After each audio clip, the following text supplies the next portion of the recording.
For too long, we have been asking ourselves two critical questions of artificial intelligence. The first, will artificial intelligence destroy humanity? The second, will artificial intelligence take away jobs being done by humans?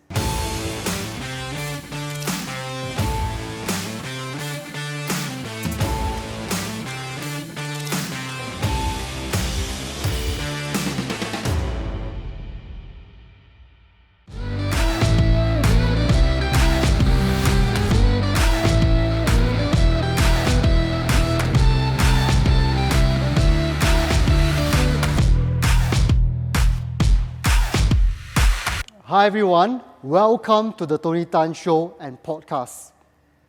These are two very important questions, and to help us to get insights and to provide answers to these two questions, we'd like to invite our guest today, Colin Priest. He's not just a data scientist, but he's also Vice President of Strategy of DataRobot. DataRobot is one of the premium companies providing AI solutions to enterprises today. Colin Priest has spent the last 25 years of his life as an AI practitioner. So, ladies and gentlemen, let us welcome Colin Priest. So, Colin, welcome to the Tony Tan Show and podcast this morning. Thank you for joining us. Thank you for inviting me. Wow, I heard that you are a data scientist. Some people say that's the next best thing after Einstein. What do you think? I think that data scientists have better hairstyles. My hair is way shorter than Einstein's. What is it like, to be a data scientist? How do we become a data scientist? Not easily, I have to say. It takes so many different skills. You've got to know a lot of maths. You've got to know how to code. And then the tough part, you've actually got to know human stuff, like how the business works, what people really want, how to communicate with people that don't want to hear Greek letters and algebra. And you're working in an artificial intelligence organization, right? One of the most exciting fields in technology. And how do you feel about that? I love working in this field. I joined DataRobot almost 5 years ago, which makes me, in this industry, almost like an old timer. It's great to be able to create so much change across so many industries and help people to do things better. Before, I worked in a single industry for a long time, and it gives you a very narrow view on life. It blinkers on. It's just, and it's a very conservative industry. I love being in artificial intelligence, where I'm there to solve business problems. And not only that, sometimes I'm just making society better. So I get to be involved in healthcare. How can we make people healthier, or how can we be more efficient in making them healthier? Because we've got a limited budget. Can we achieve more with that budget? Wow, sounds like a noble job there, Colin. I like to think so in my more arrogant moments. So AI, artificial intelligence, everything about that is just big. You look at the numbers. Research has shown that it's going to add another $13 trillion to economic output by 2030. And there's $50 billion of investment going to artificial intelligence right now. And we also see that leaders from the CEO of Google, Sundar Pichai, and he says that artificial intelligence is more profound than the invention of fire. Why do you think artificial intelligence has such a big impact on society today? I think just like fire, it's going to transform almost everything we do. Fire brought us cooked food, which actually made us healthier. It brought us protection against animals. It brought us light at nighttime so that we could change the hours that we were active. It's profound changes to our lifestyle. AI is going to be the same. We are continuing our movement away from lives of drudgery, repetition, manual labour. We've been working on this ever since the Industrial Revolution. This is the next step along, which takes us away from mundane mental processes. Right. And I can understand the power of AI, artificial intelligence. After all, everything we do in our current digital lifestyle is hovered around artificial intelligence.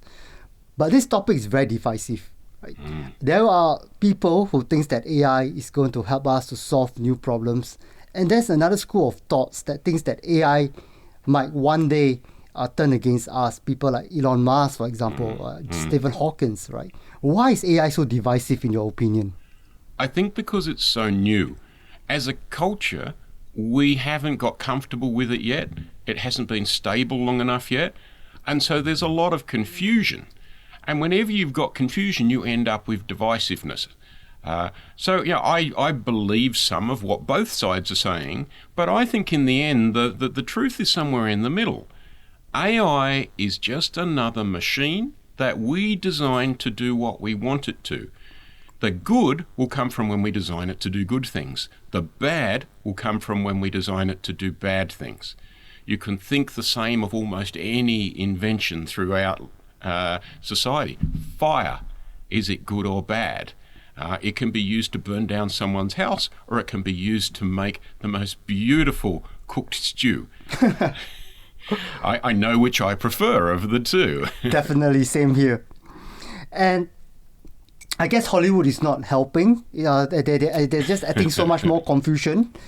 We know of Terminator, we know of Tony Stark, we know of Avengers. There's just so much hype about artificial intelligence.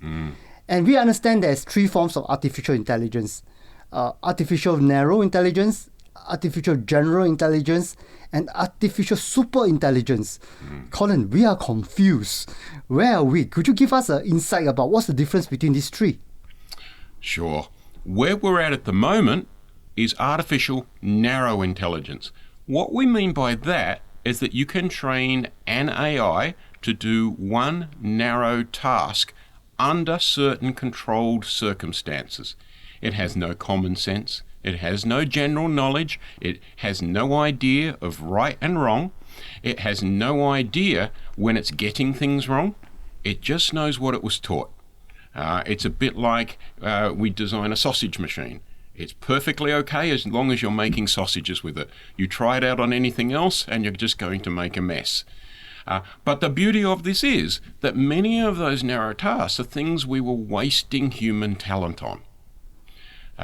To give you an analogy, I'm old enough that to remember when I started high school, we were not allowed to use calculators. Calculators were going to destroy our ability to do mathematics.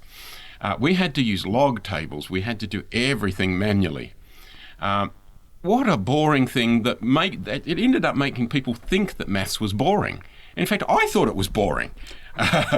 When we've started to finally get away from having to learn times tables, from having to do log tables, and actually solving real problems with maths, that's when I suddenly got excited, because that's the human part of maths, solving problems, making the world better, understanding things, not the drudgery of doing long division. I see the same with the current generation of AI.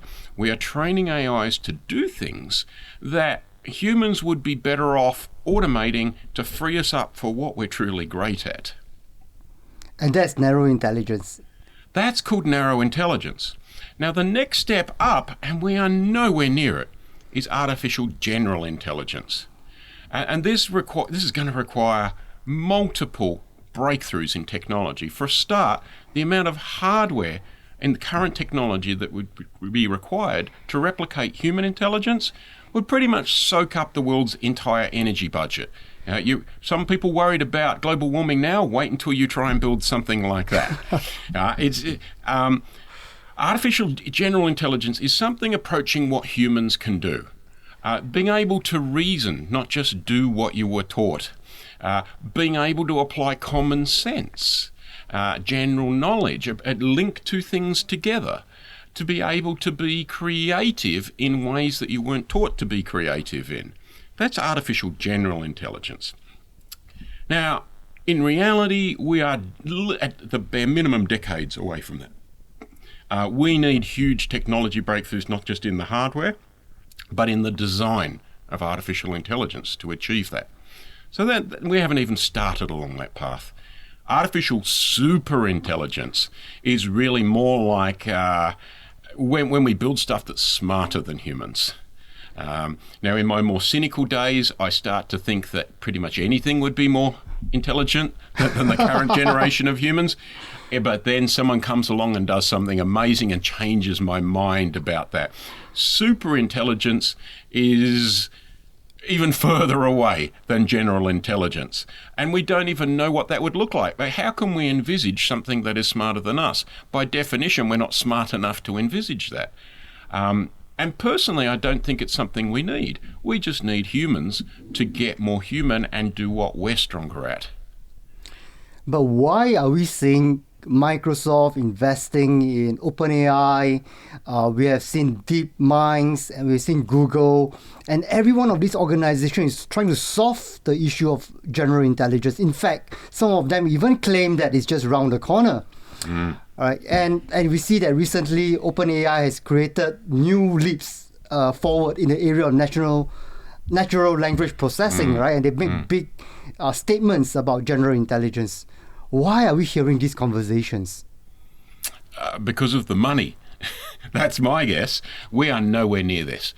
But the way we will get there is by companies like this trying new ways of doing things, learning what does work, learning what doesn't work. That's the way humans have learned for millions of years. So what we're seeing are things like DeepMind, and I love DeepMind because it is teaching us that there are new ways to play games that humans have been playing for hundreds of years. DeepMind, in an hour, from scratch, can learn to play chess or Go better than any human. The reason it can do this, though, is not so much about human intelligence and following that. What it's literally doing is brute force. It's a constrained problem. There's only a limited number of things you can do at any point of time. It tries them out. It simulates. It builds millions of simulations to do this and just measures which ones work.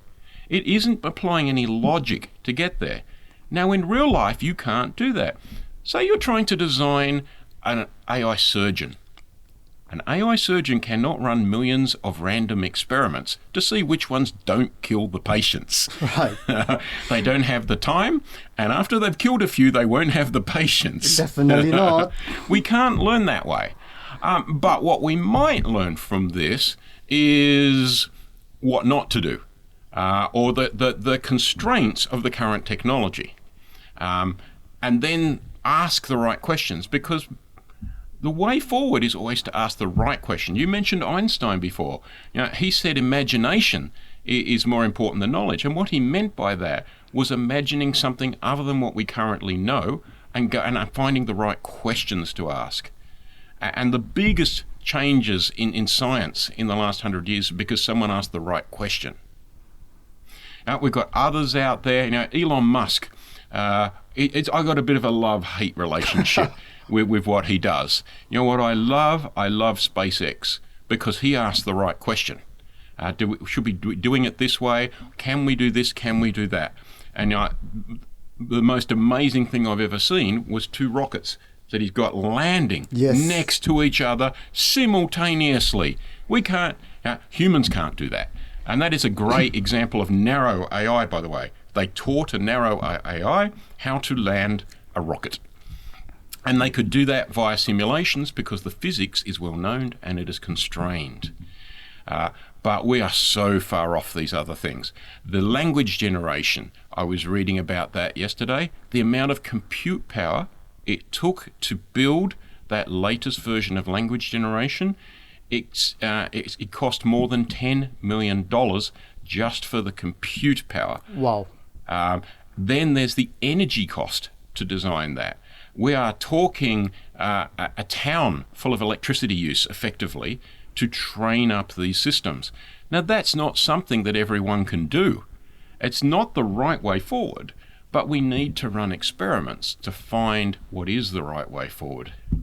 And you are saying that all the latest, the greatest AI use cases, including DeepMind, that we beat all these top chess grandmasters, we overcome, or we manage to beat human players in games, are all applications within artificial narrow intelligence? That's right. So, and that doesn't extend to more human activities. I'll give you an example. IBM Watson learned how to win at Jeopardy. Now, that's actually an amazing achievement. That's a complex problem to solve. You've got to understand wordplay. But nevertheless, it's still a constrained problem. You know the range of questions that can be asked. It must come from certain data sources. You can train it to recognize from historical questions what the wordplay is likely to be. It doesn't get it right every time, by the way. It only just had to be slightly more accurate than humans to do this. They got that technology, and they were quite rightly very proud of this. And they decided its next mission should be to solve cancer. All right. That went horribly wrong, because cancer is infinitely more complex than Jeopardy. It is thousands of different diseases that you don't have a history to learn from, because every person is different. The DNA affects the way things go. And there are a whole bunch of rules that you have to program in if you're going to get it right, so that it doesn't experiment and make mistakes. Jeopardy, you make a mistake, the worst that can happen is you didn't win a competition. Right. Cancer, you make a mistake and you've destroyed someone's life. Wow. And from this conversation, we know that the data that is feeding into artificial intelligence is extremely important. Right? It is. The way I like to give as an analogy, your kid goes to school, they are given textbooks. Those textbooks are not full of random pieces of information. They are carefully curated so that it's the right examples with the right guidance at the right timing to optimize your child's learning experience. What we have been seeing over the past few years is data scientists building AIs without applying the lessons from the education of humans, and just shotgun approach. Let's just throw all the data at it we have with no context, without curating things that we don't want it to learn, without curating things that are out of date, and then they wonder why it learns the wrong things. It's like putting a child into the wrong environment. It Right. will learn the wrong things. We need as humans to be much more mindful about how we design, train and operate our AIs. We've fallen for the hype and thought that these things are magic. Well, I like the word mindful that you mentioned, but we'll come back to the word mindful later, Colin. Now, we know that in recent times, one of the most exciting technology that we have been talking for a while now is the arrival of the driverless car. Is that considered narrow intelligence, Colin? That's multiple narrow intelligences, in fact. It's certainly not general intelligence. One of the problems they're having at the moment is that these systems are having trouble recognizing a parked vehicle beside the road. They have trouble telling it apart from the background. They still have trouble telling apart a picture on the side of a vehicle from an actual reality. It's narrow in that it doesn't have common sense, but it is intelligent. It does learn, and it is damn good at things, at times way better than humans, because humans can't concentrate as well as an AI. So I've been living in Asia for more than 10 years, in Singapore for most of that. I don't have a car. Singapore's got such great transport, there's no point in having a car. But I go back to Australia occasionally for holidays, and I need a car there. Australia is just huge, and the transport is designed around cars. All right. But because I haven't been driving, I've become a very bad driver. All right. And the last time I was driving along, and I'm feeling all very happy, and all of a sudden the steering wheel is shaking, something's going on with the brake, there's something beeping, and what the hell's going on? And I look ahead, and there was a stopped vehicle in front of me waiting to turn right. And I hadn't seen it because of the sunlight. And I was about to run into it at high speed. That is what I love about AI. It is doing what I am not that good at, that requires that focus, that concentration that a human can't do. The narrowness is the strength. It's quite happy doing that day in, day out, every second, whereas I get distracted. Yeah, and it's augmenting you, right? It is augmenting me, yeah. and that's the whole purpose of artificial intelligence, not to replace us, but to augment us. Yes, and it's serving you, and that's what it is all about. It It's is a there tool to to serve serve me. you.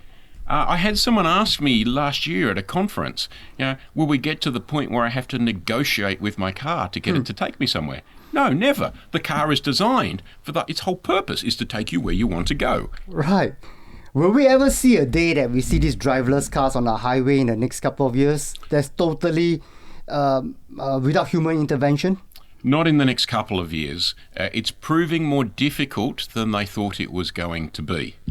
So that it is still making silly mistakes. And that's partly it needs to learn more. You think about human drivers. The first few years that someone learns to drive a car, they're still fairly dangerous.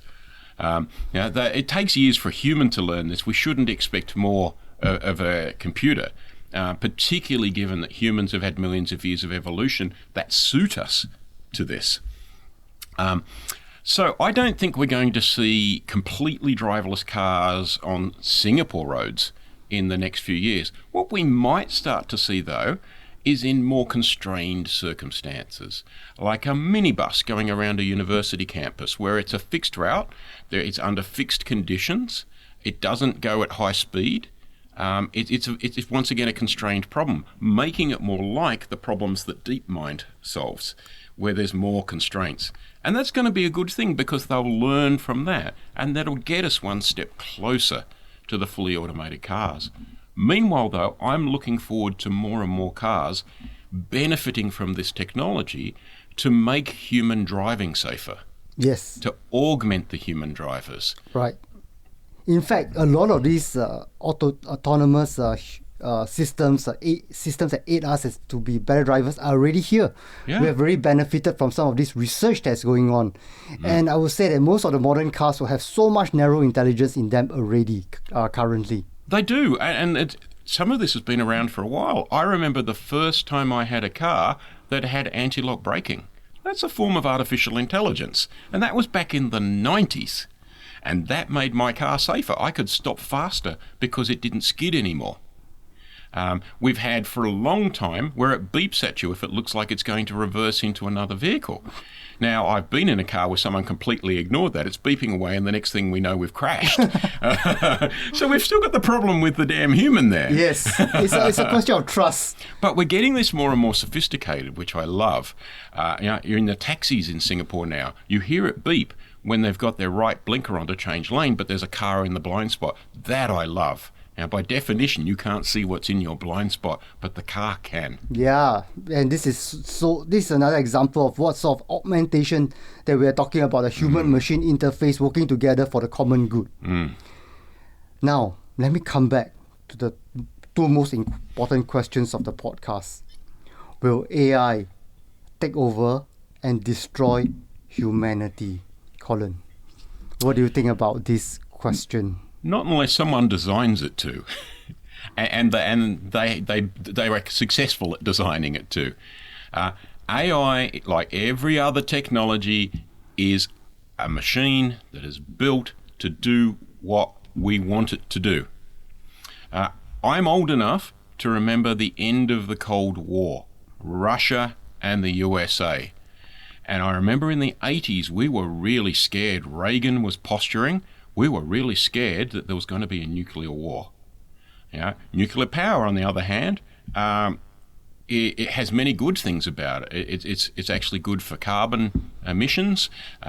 It's very efficient, and it has its safety drawbacks as well. Even just nuclear power stations, nuclear generators are used for healthcare. So when my mother had cancer, that they would inject her with things to help fight the cancer that could only be produced in a nuclear reactor. Now, every technology we've had has scary bits, things that are clearly good for society, and some things in the middle that we don't know.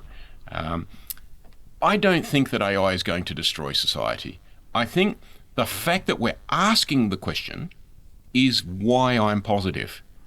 The only way it's going to destroy it is we continue on without asking questions like this, and we just let the technology drive the society instead of the society drive the technology. Right. And I remember there was once, you talk about nuclear, there was this thing about the doomsday clock, right? Like, yes. It moves Yes. regarding, depending on the tension. How many minutes to midnight? Yes. I was so scared back then. Those were serious Armageddon moments, right? And my parents told me about the Cuban Missile Crisis. I wasn't born then, but they were really scared. We came very close to a nuclear war at that point of time.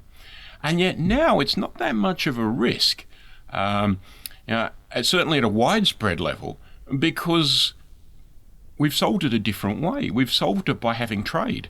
And you don't want to bomb your customers. Right. I think, Colin, if you look at our history in humanity, the fact is that the best creatures that have created to kill humans are humans. Yes. Right. We keep on refining the best weapons, the precision weapons. We are just so good at killing each other. It's not AI that I think is the problem. I think it might be humans that's the problem at the end of the day. Bad humans make bad AI, basically. Yeah. But what stops it, or any of these technologies destroying society, is that we have an innate need to be part of a society. And we very quickly learn that we cannot be complete and utter sociopaths. It doesn't serve us because it destroys the society that sustains us. And Colin, I think it's very clear. I think we know that technology is agnostic. It's just how we use it. AI by itself is neither good nor bad. I think that the point has been very clear. Now, the next billion or even trillion-dollar question for you that everybody's dying to ask is AI going to replace human jobs? I get that question quite a lot. And I understand why people ask this. But let me give some context to this. 150 years ago, even the most developed countries, most people worked on farms. And yet now, those countries have maybe 2 to 4% of their population working on farms. Where did all the people go? Are they all sitting around jobless? No, because the same technology that made it possible for farmers to be more efficient invented new jobs. Can you imagine one of your ancestors 150 years ago saying, my great-great-grandson is going to do podcasts for a living? That job didn't exist. For me, data scientist, they would go, huh? What does that mean? There's so many interesting jobs out now that did not exist. Even truck driver. That job didn't exist 100 years ago. When technology comes about, it doesn't replace humans. It just changes what we do. And it's not a zero-sum game. So a lot of these questions are based around the assumption that the total is fixed. And if they have more, we must have less. But it just doesn't work that way. The reason society is way wealthier than 100 years ago, we all live longer than 100 years ago, is because bringing in the technology made the whole bigger. The pie gets bigger. It's not us versus them. And it's gain, right? It's a case of human utilizing technology to advance our society, to solve new problems. And the more we can free up humans from these horrible, mundane, tedious jobs, the more humans can exercise the best of humanity. Now, there's empathy, there's creativity, there's communication, there's ethics. These are things that humans are always going to be better at and that make society better. But while we are doing nothing more than rubber stamping pieces of paper, we are being less than human. And we are looking at, besides the ability to work well with humans, another very interesting thing that we are also looking right now is the convergence of multiple digital innovation coming together at a very fast rate. We're talking about next 2 to 3 years. The rate of change is unprecedented, right? How do you think AI is playing a role in the future of augmented reality, in the future of advanced robotics, and all this new tech that's coming together? What I've seen in the past 5 years working in the field is I've gone from the 5 years ago in Singapore, I used to have to explain to people what AI was and what it could do. I don't have those conversations anymore. It's now a question of what can it do next? What should I do first? It's become mainstream. And instead of questions of can it do it, it is, what is the best way of doing this? How do I make sure it best serves me? How do I make sure it's ethical? How do I make sure that my customers are satisfied? When we've moved from the point of can we do it to, yeah, we can do this, let's do it well. And that's because it's getting bigger. We've been around long enough that we're starting to build an intuitive feel for what it is and isn't. So the next 3 years are going to be probably the most exciting part, is when it becomes mainstream. That's important question. You said it's getting mainstream, and today, because of changes in technology, and also it could be situation caused by the COVID-19 pandemic that's accelerating certain trends. There's a lot of people in our audience who are looking to change jobs or up their skills, and they want to be equipped with digital skills, especially in the area of artificial intelligence.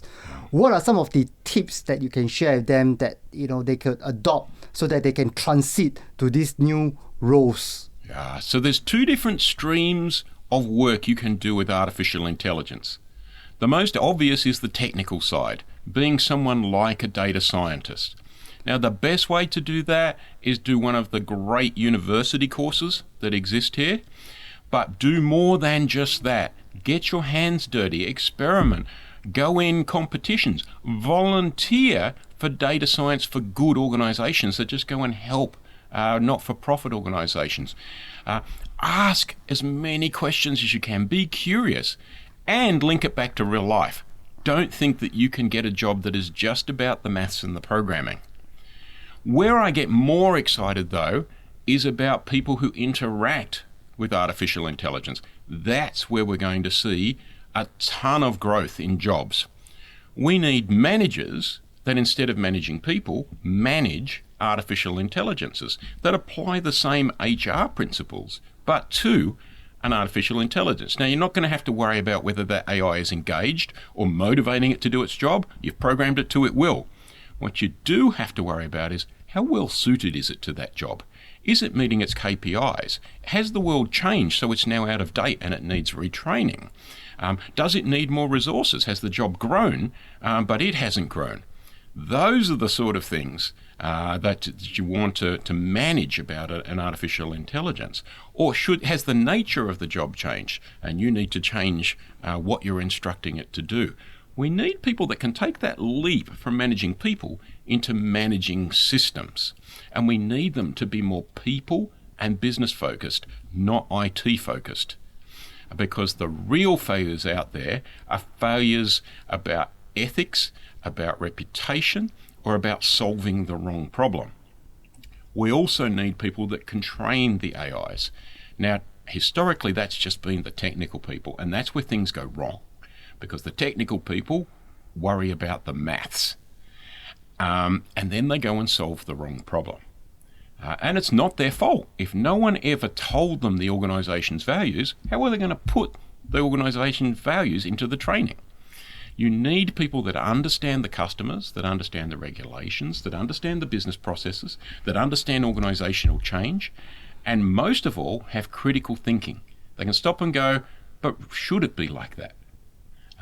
There's a huge need for people like that in the industry. People that can stop and apply common sense. And most of us have common sense. We need to build up those skills. And you can learn that. There are online courses. There are university courses in these spaces. You can build your EQ as well, because now with the humans being empowered by AI, we're going to need more and more for those humans to connect with other humans. Right. We're not going to replace all customer service with AIs. The classic example, because coming from insurance, is the last thing I want is an AI when I'm making a claim going, I am sorry for the death of your loved one. Ugh, that would be horrible. When something's emotional like that, I need to talk to a human. Yes. So we are hearing the future of jobs just from that conversation that we had with you earlier. And we know that if we focus and we train on our strengths as humans, we will be able to not just survive and thrive in new roles in the future of jobs. Now, Colin, we also understand that organizations today are adopting artificial intelligence. A lot of them are in this path. Of course, the maturity stage are different from organization to organization. What are some of the barriers to this organization from getting this project successful? And what are some of the tips that you can share with our audience to make sure that AI adoption is a lot smoother and a lot more successful for them? All right.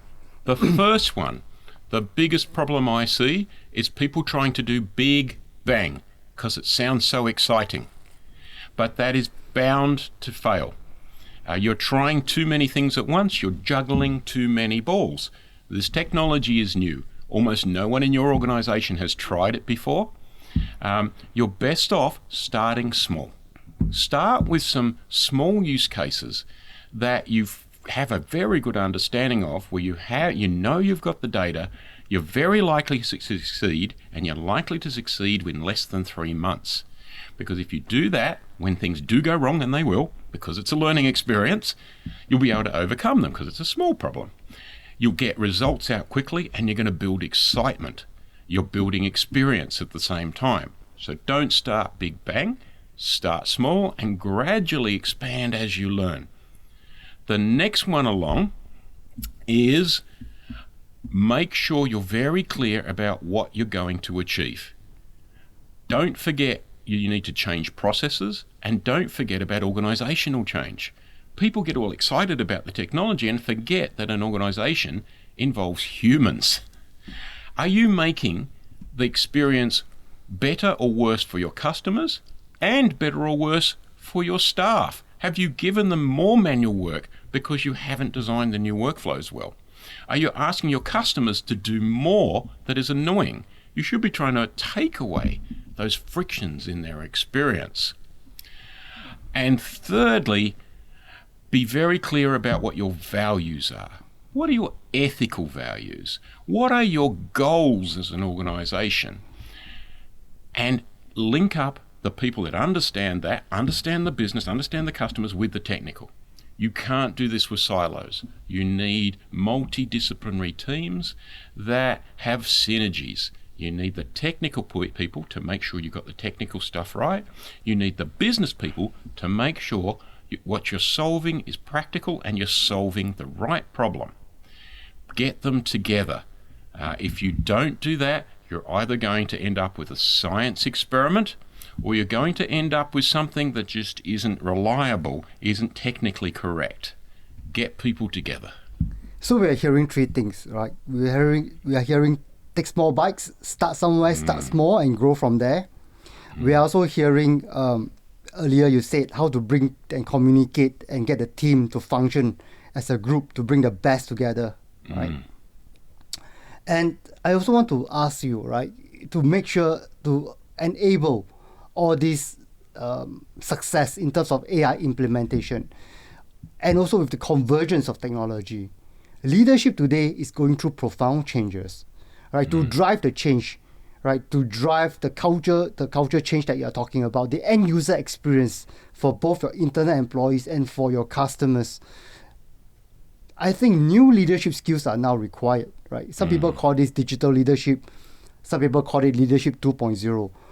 What do you think are some of the new skill sets that leaders have to adopt to thrive in this new digital world? Empathy becomes even more important. Because we're freeing up humans from the mundane, now they're expected to do things that you can't just order them to do a particular way. That's the last thing you want. That's what you want the AIs to do. Order the AIs to do things the way you want. Free up the humans to use their common sense and critical thinking. So don't order them to do things without question. That's the most dangerous things you can do. You're also going to have to sell a vision. Because you're doing transformation, digital transformation, organizational change is heavily reliant on people being engaged. And they're not going to be engaged if something is just forced upon them and that they don't know why it's good for them. You can't do that without having empathy. You've got to put yourself in their shoes and go, what would make this good for them? What are they likely to be excited about? And then finally, you're going to have to be able to communicate.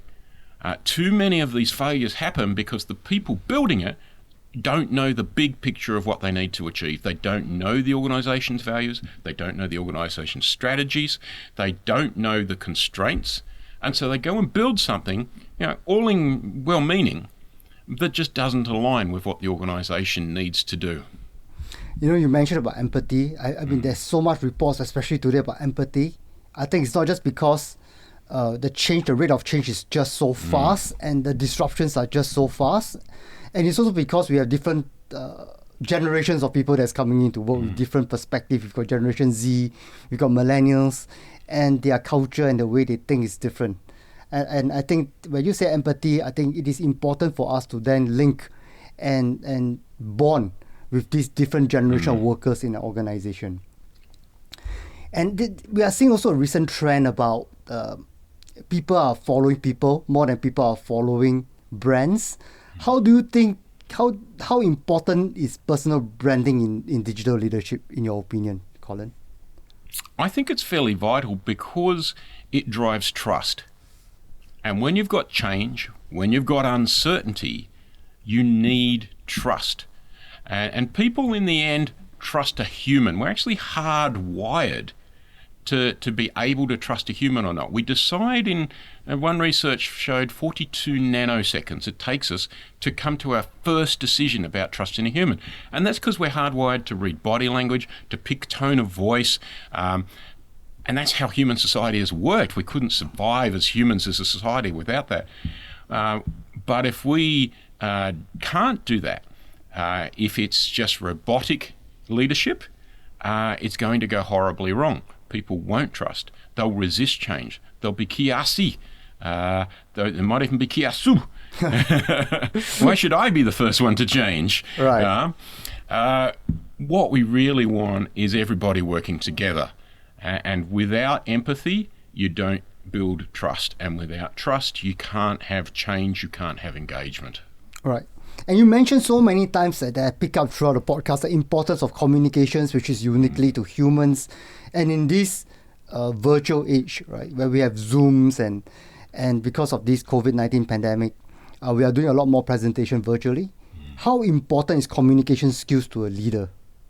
When it's virtual, it's even more difficult. The biggest challenge for me with switching to Zoom was that I couldn't see the faces of the people I was presenting to. I could only see my presentation. I used to, when I present in person, I'm watching the room. I want to see what their reactions are. Are they excited or are they not? If they're not excited, I need to either change my message or move on to the next thing. If they are excited, maybe I should get into a bit more detail. Maybe I should give a space for them to ask a question. Those communication skills, which are about actually two-way communication, are vital, and they're made more difficult via the virtual environment that we've got at the moment. But people are changing. The technology's changing a little bit. We're getting better at seeing the presentation and the people's faces at the same time. Thankfully, we've gotten over that whole thing where we put virtual faces on, right, and people look like a potato or an animal. It's more and more vital. Some people are extroverts. They need to feel connected to humans. And they're the ones that are having the toughest time at the moment. You need to work with them. Other people like me are natural introverts. I'm quite happy sitting in my home office all by myself, not being bothered by people. And then I just need the occasional interaction for things like brainstorming, which I get excited about. We need to change the way we work to take advantage of the strengths and the weaknesses of humans. So you're saying that leaders have to upgrade their communication skills, especially in today's world, right? To get that. Very much so. You cannot do command and conquer anymore. Right. That military style, I am more senior than you just do exactly what I tell you and nothing else, is going to become more and more obsolete as they are the tasks that AIs do. Right. You cannot manage a creative thinker or a critical thinker by telling them what to think. That is profound. That is really profound. I want to circle back to something that you had mentioned earlier, Colin, you talk about mindfulness. How important is mindfulness to leadership in your opinion?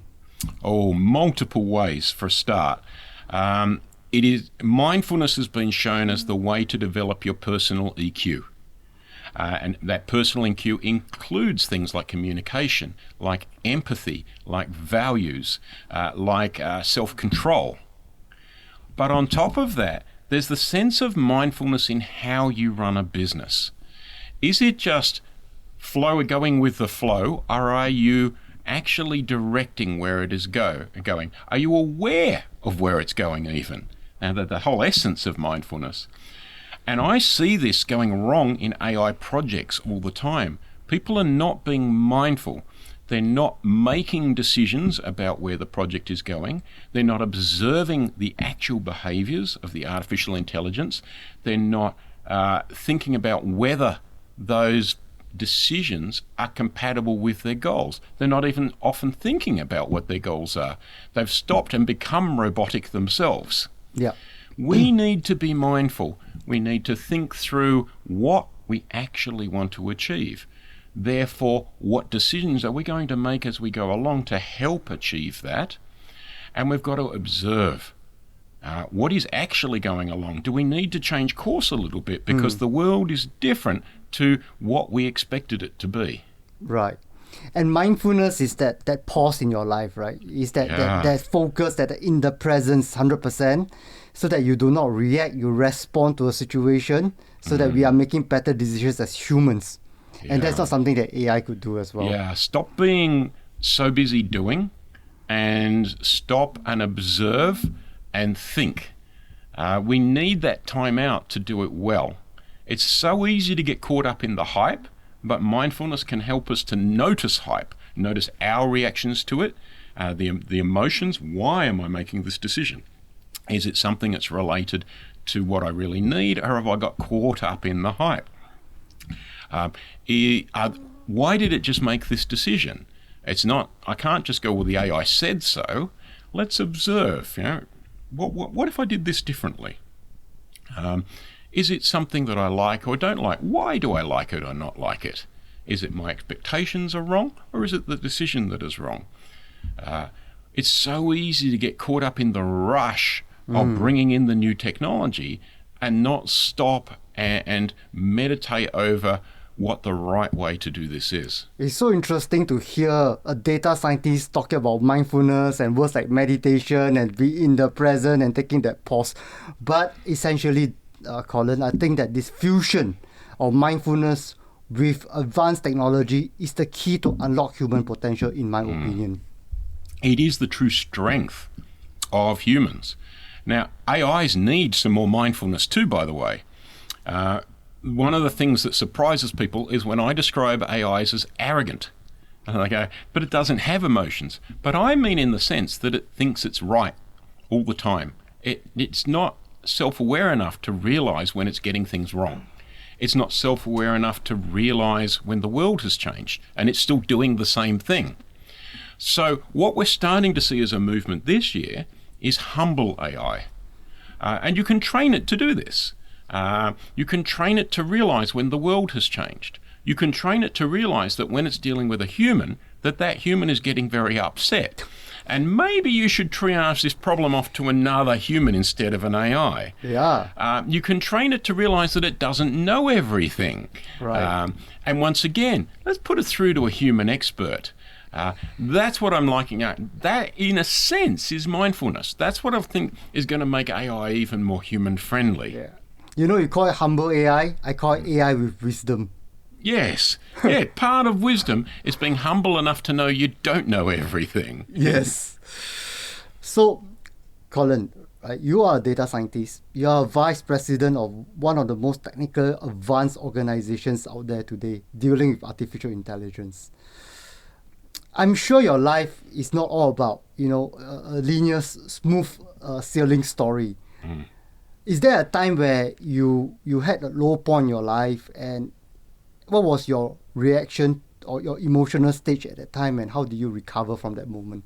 That's a great question, because my favorite answer to that is why I became a data scientist in the first place. Now, as I mentioned before, I used to work in an insurance company, And I headed up the pricing and underwriting and policy wording, so the more technical part of the insurance for one organisation. And I would go to senior meetings, and every time the marketing exec would hijack the meeting and try and make me look bad. The reason we weren't meeting budget was because Colin had set the prices too high. And it's like, I couldn't answer that because being a marketing guy, he was more convincing than me. I was very much still early in my career. I was very much, here's the maths. And no one ever wins an argument about here's the maths. And after a particularly frustrating meeting where the marketing manager made me look particularly stupid, I went back to my office and I slammed the door. I was so upset. I've got to do something about this. And just arguing with him is not the right way. That's playing with him on his grounds where he's got the strength, and it makes me look like a child. And I'd been reading The Art of War, Sun Tzu. Wow, love that book. Yeah, there's so much to learn from that. And one of the principles there is never let your enemy choose the battleground. So I stopped. Let's stop being upset. Being mindful. In fact, I'm being upset. Why am I being upset? Well, this guy made me look bad. Well, maybe that's just me being arrogant. Is he making the wrong decision, though? Is he causing the wrong decision to be made? Yes. Why? And I go, okay, it's because we have no clear objective way of saying what is right and wrong. Now, I know it's wrong, but I can't show it. How could I show it? Let's use my strengths. Now, I came from a strong technical background. I looked and I thought and I considered, and I came up with a way of measuring the price elasticity of the customers. How much price movements would affect the sales? And I worked on that. And I used what is now called AI and machine learning to do it. It wasn't called that back then. I was just fumbling my way through. And I came to the next meeting, and when he said this, I said, oh, but that's not what the data shows. Let me show you. And I showed a pretty graph, and here's this, and unless you move the price by more than 10%, the sales don't really change much. And then we went on from there. And that started me developing. I realized that instead of being passive and technical, there's value I can add by being curious, by being creative. In fact, those human things I was talking about before. Exactly. Expanding myself beyond the purely technical and the purely introverted. And I've expanded from there. Over the past 10 years, I've become a marketing person. In fact, I was part of the change of what a marketing person is. I developed the skills I've got because of adversity. So it was great. Adversity can lead you to become a better person. But when you were at a low point, when you were being, to use the word slam, by your colleagues, where do you find that reserve strength to overcome that adversity? I think it's something to do with also my upbringing. I grew up poor, a poor area in Australia, and my parents did manual labour. My schooling was in a very rough area, and the teachers, because it was a brand new high school, and so they had to grab teachers where they could get them, straight out of teachers' college. And my parents, though, despite being poor and never having finished high school, they had aspirations for me. They wanted me to be better than them, to have more, in particular, have more opportunities than them. And I picked up those values, and I realized the only way I was going to get that is if I went and got it myself. My teachers, to be fair to them, were dealing with difficult classes, so they didn't teach the whole thing. I had to go and teach myself. And I learned that if I was ever going to get anything, I had to go and get it myself. So while that upbringing was difficult, it taught me the important lesson, which is if you just give up, you will get nowhere. If you look and see what could I change, then you've got a chance of becoming more and achieving what you really want. Now, it's a bit of we are talking about grit, we are talking about perseverance, we are talking about mental strength, we are talking about execution, right? In the view of adversity, I think these 4 strengths that you spoke about allows us to overcome not just obstacles, but allow us to transform to where you are today. That's right. And that comes back to mindfulness again. Stopping and figuring out what you want from life. Should that change? Why do you want that? What are you prepared to give up to get there? What do you enjoy? What don't you? Where do you get your energy from? If you don't think through those things, you are going to drift through life. And some people can do that and be successful. They're just those annoying, lucky people. Right. But most of the rest of us come across adversity. Yes. And sometimes it's accepting adversity so you don't drive yourself crazy. And sometimes it's stopping and going, okay, could I think about this a different way? Could I solve it? Could I do a different goal? Or should I just say accept it? And making a conscious decision between those three. And also stopping and going, let's just stop and be creative. Let's just for the moment assume it can be solved, and let's find some different ways to solve it, and then we'll come back and judge whether they're any good. But take away the judgment for a while and just be purely creative. I like the concept of non-judgment. Sometimes when we judge, we prevent ourselves from seeing possibilities as well. And we're too quick to jump to that won't work. Yes. And then once you've got that mindset, your creativity goes away. Right. The best things I've ever come up with is where the initial idea I came up was silly.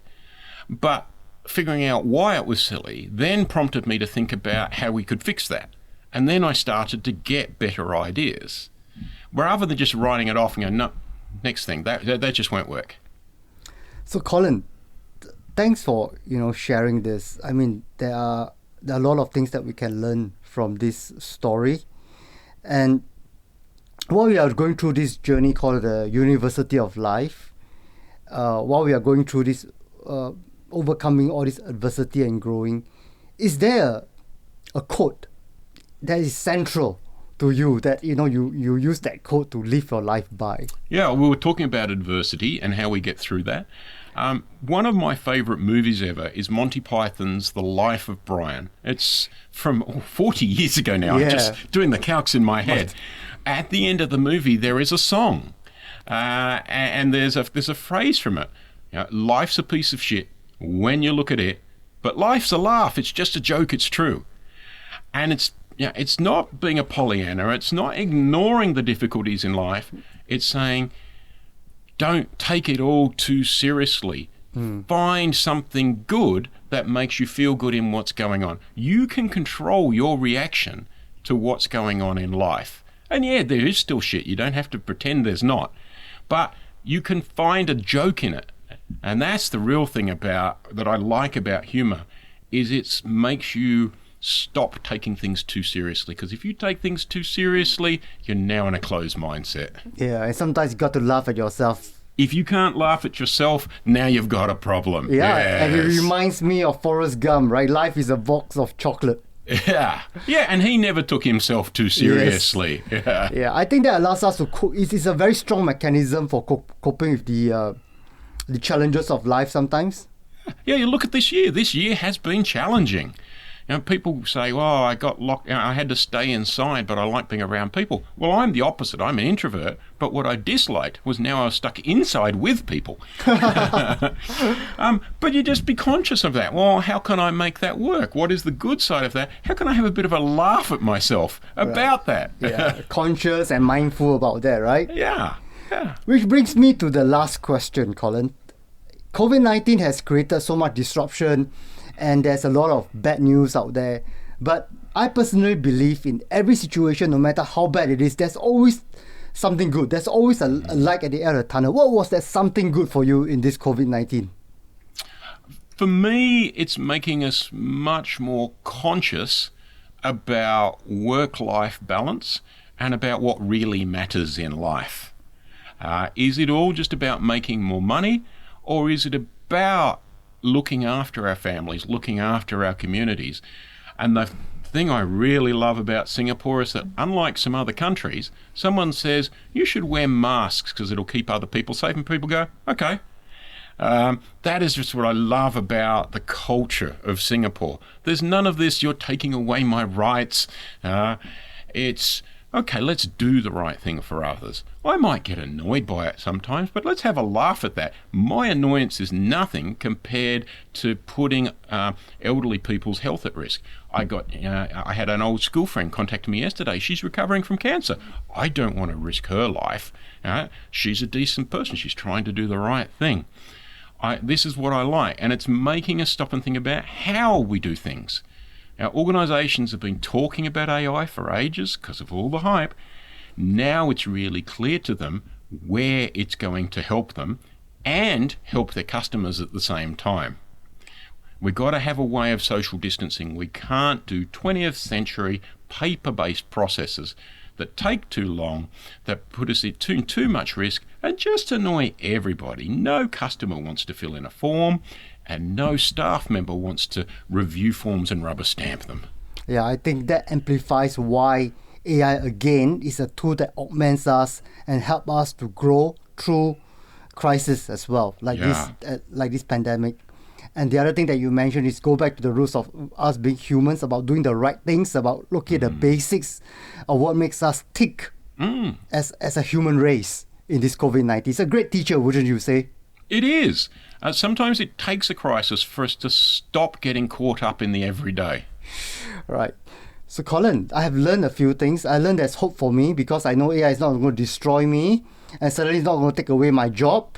Thanks for shining a light on that. I think that is one of the most wonderful things I've heard. And I've heard a lot of wisdom from this conversation as well. Lots of gems there. That's not only for me, but for the audience. Thank you so much for your generous sharing.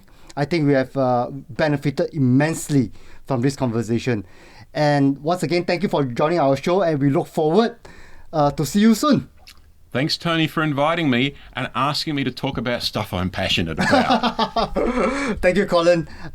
Hi, everyone. Thank you so much for watching another episode of the Tony Tan Show and Podcast. I hope that you find it useful. And to get notification of our future podcasts, please subscribe to our channel. And you find the content useful, give us a thumbs up and give us a like so that we can serve you better. And I look forward to see you in my next show and podcast.